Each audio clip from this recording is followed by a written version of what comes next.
guys, jadi hari ini aku akan mengerjakan tes tertulis tahap 2 untuk mendaftar pekerjaan.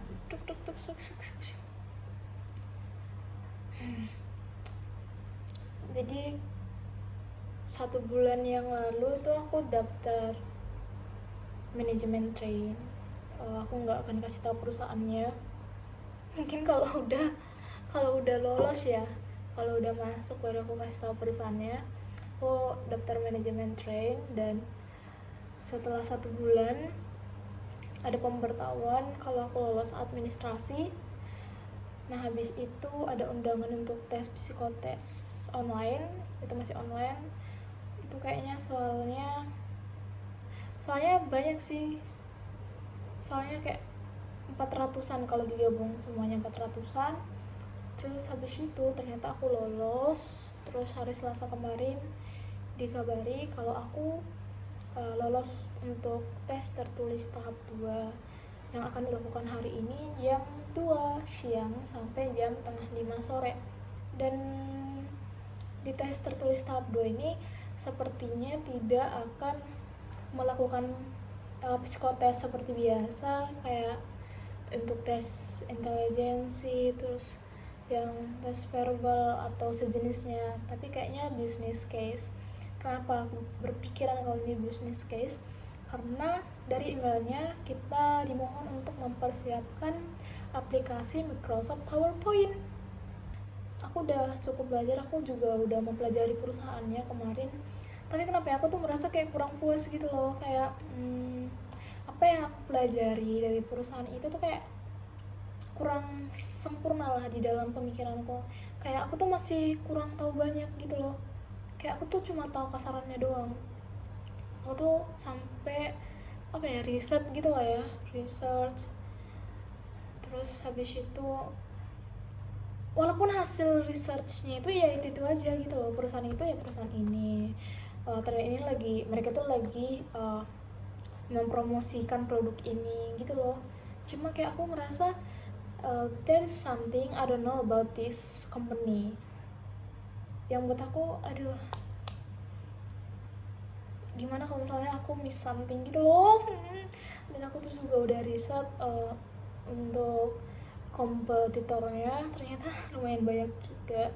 Tapi untuk perusahaan ini sendiri setelah aku lihat hasilnya perusahaannya itu cukup bagus gitu loh. Bukan cukup bagus sih, tapi bagus, dan salah satu terbesar lah di bidang itu, terkemuka di bidang itu. So I think itu yang bakalan buat lebih sulit lagi untuk menganalisis dari perusahaan itu. Karena apa?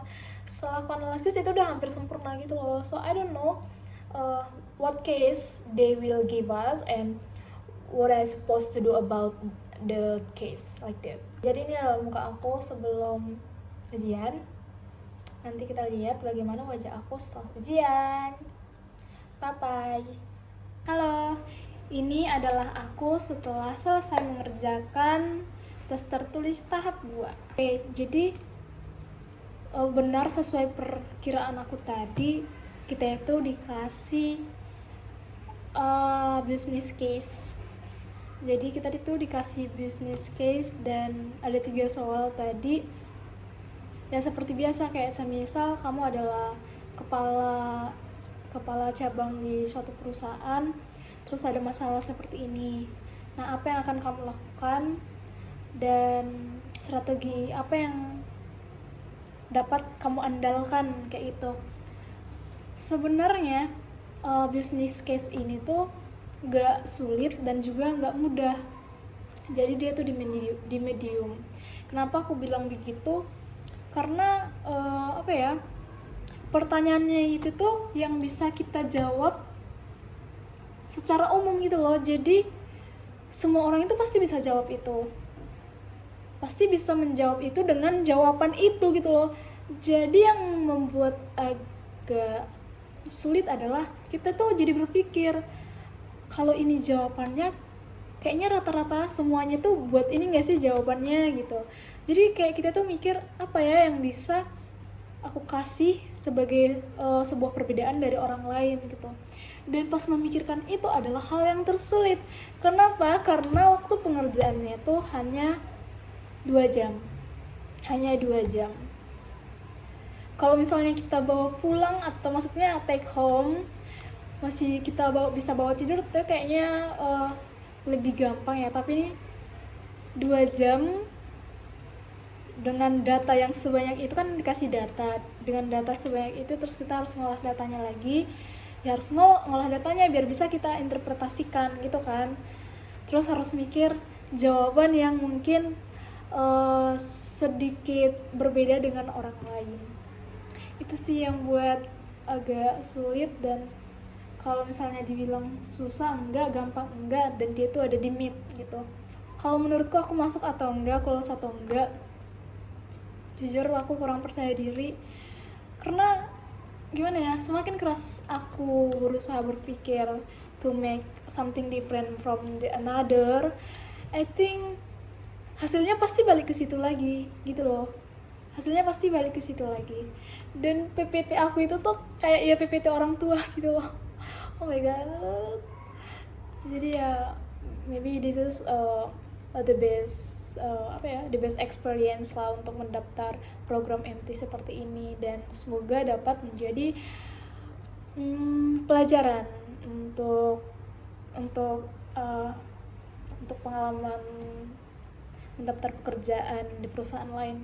Karena sebenarnya aku nggak cuma mendaftar MT di satu perusahaan, dan sekiranya semuanya sedang di tahap udah selesai psikotesnya gitu loh. Kayak udah selesai psikotes, udah selesai penugasan, tinggal menunggu ya hasil berikutnya. Untuk ada yang untuk masuk ke focus group discussion, ada untuk interview, ada untuk ini. Jadi ya kita hanya akan menunggu. Udah sekian dulu, bye.